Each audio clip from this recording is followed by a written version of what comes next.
another year in school, because for some people that's a huge, huge thing, you know. And I think that's unbelievable. All the achievements that these guys have managed, they might be mountains, but they've started with little steps. And I'm not going to embarrass him by saying who he was, but there was one gentleman who spent the first few weeks of his life here sitting on the step outside, and he hadn't got the courage to come in. There was another gentleman who spent his entire time leaning against the kitchen wall for the first few weeks of his life here, and gradually they made it into the school, and boy, both of them are making terrific success of their lives, you know, and that's just wonderful. By the same token, there are a number of students who actually couldn't cope, because small as it is, Great Oaks, it was still too big for them. It was too much, you know, and that's important to recognise that, you know, we're too big for some people. Anyway, to go back to the buildings, we asked the students what they want, so we brought them over here because I wasn't going to sign any kind of lease with our landlord until they'd looked at it and we got their approval, because I wouldn't have gone down this road if they hadn't liked it. So we met at New Downs and we came out, one car following another to the Ebbsfleet farm here. And the students just went all over the garden, all over the house. Declan, with simian-like sort of ability, or agility maybe I should say, swung his way up onto that balcony over the stairs and sort of dangled there somewhat alarmingly. And gave it the thumbs up. Oh, and he walked along the top of the wall that no longer exists as a wall like that, does it? Do you remember? Yeah. Anyway, there we are. So they decided yes, and so that's why we're here. I want to go back a little bit to the, just to the council, to the school council, because it is so important. And it's what makes, really, this school so very different. And I know there was a lot of, I don't know now, because I haven't sat in a council for a while, but there was, on the point of leaving, a lot of people were saying council doesn't work, it isn't any good, there's no point in having it, and so on and so forth. But actually, if you take it back to what it is, and the reason that we all sit on the floor, more or less, is to give everybody a bit of equality. And when there are decisions to be made, it is a foolish person who doesn't listen to the decisions of that council, because it is all the decisions are very well considered, and everybody has the opportunity to air their views and to change their minds, and if a decision is made and it doesn't quite work, to come back to council and try again. And, you know, all of the issues, all of the things that council actually considers and talks about, I've never really known the council to make a bad decision. And certainly in terms of student discipline, I mean, it's always been a thorn in the side of the county, that students will decide on other students' discipline. But actually, on the whole, they are a lot gentler and a lot more understanding and tolerant than those that would be made, I think, by staff, by teaching staff. Because they do. There's an unconditional love, and as who says about the family? You did. Me? Yes, Rosie. About, it is the family atmosphere, and within a family, at times you may not like members of that family. They may be driving you around the bend, but there's an unconditional love, and that is terribly, terribly important.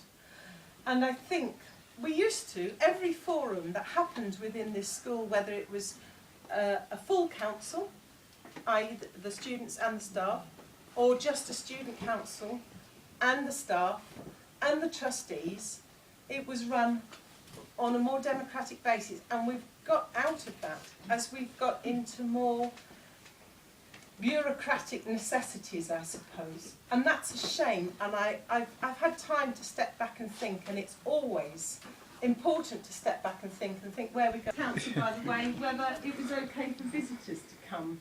And we used to say to visitors, well, probably 10:30 on Tuesday will be fine, but we'll have to run it by council first.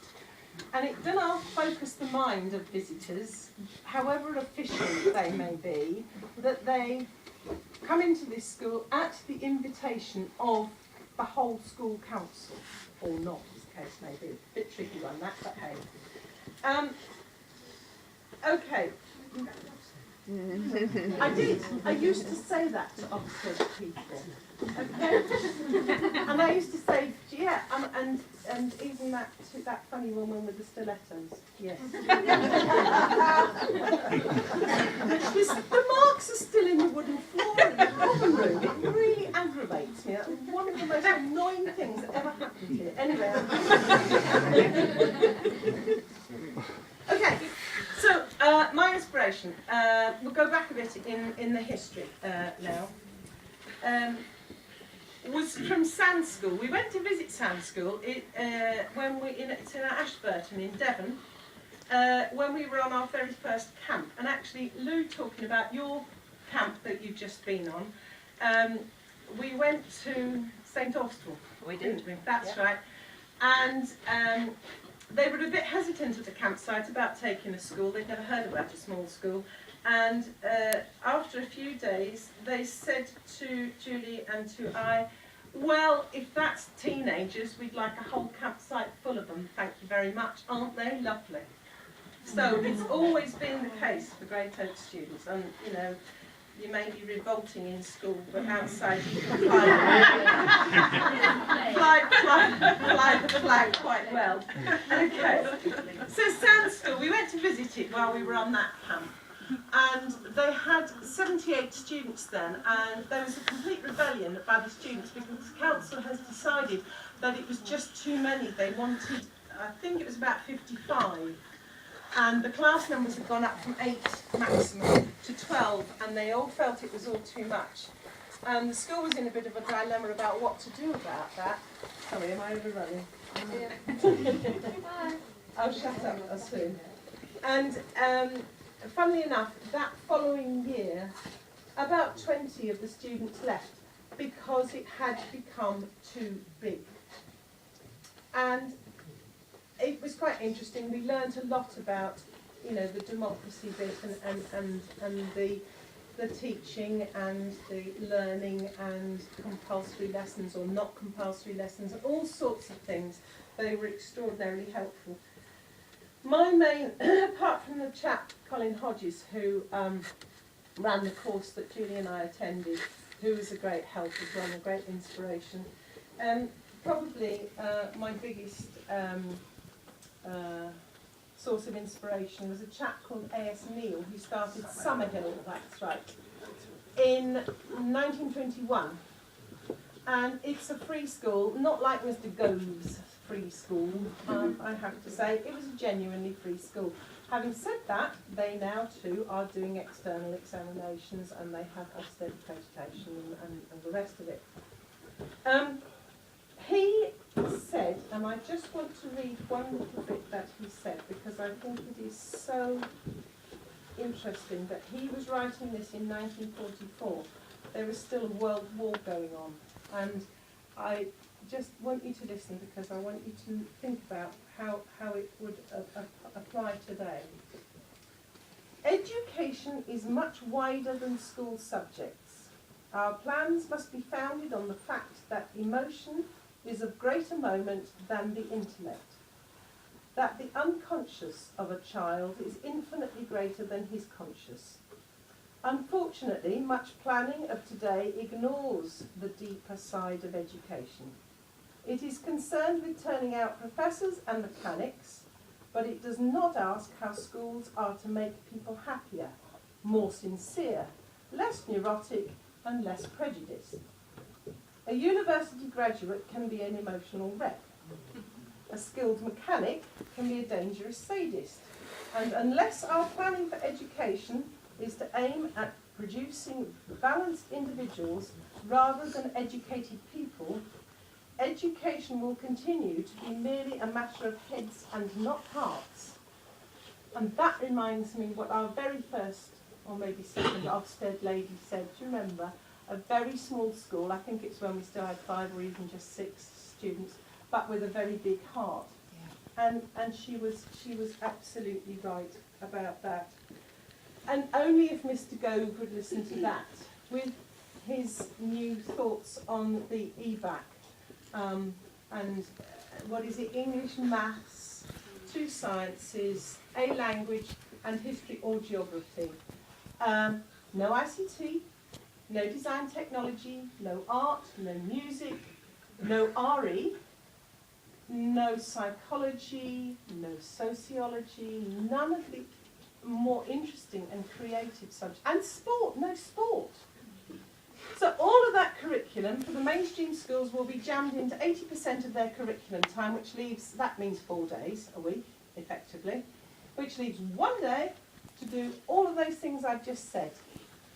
It's going to be a jolly busy 4th day, isn't it? And all I can say is that, you know, maybe the modern contemporary free schools will actually do quite well out of all of that, and so will Great Oaks, because I know Great Oaks won't go down that horribly narrow channel where there's no room for creativity. And it's really not surprising that all the leading artists and the director of the Tate is absolutely up in arms about the whole thing. It is terrible. It is too narrow in education. But it will be good for Great Oaks. Right, I'm going to not say any about it. I just want to say now for these guys who are there to get their awards and things. I'm supposed, I think, at this time to proffer a few words of wisdom. And it's difficult. This is difficult stuff. And as grown-ups, we find it difficult. But an awful lot of what we hear on the news is blame. Apparently, our education standards are falling, which is rubbish, nationally. And apparently, it's the fault of the teachers. It's got nothing to do with the fact that it is the pressure from government and from above percolating down to heads of schools, putting pressure for performance, for results, for measurable results, ever more measurable results, and these wonderful league tables. That's got nothing to do with it. But the education becomes narrower and narrower and narrower. So I'm going to say to you guys, all of you guys in the school, don't become part of a blame culture. Don't blame other people. And don't let other people blame you for what is not your fault. But if you've done something wrong, admit it. Because if it starts with the personal, it will go out into the big wider world.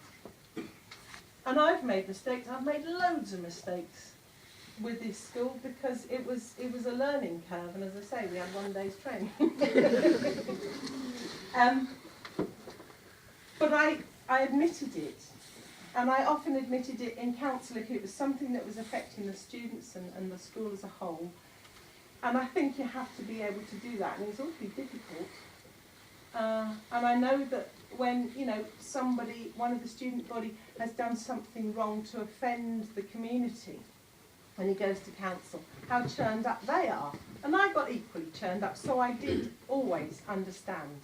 And I think that beholds us as adults to admit when we get it wrong. Because it doesn't help to hide it or to not quite tell the truth about something. And I think to come away from the blame culture would be wonderful. And the other thing is how to resolve disputes. Because it's, you know, simple disputes can be solved in council. More complicated and perhaps deep-seated disputes can be resolved by sitting opposite each other with a third person. Has that carried on? And that is such a good way, and if you learn how to do that and take that out into your lives, it is such a wonderful way of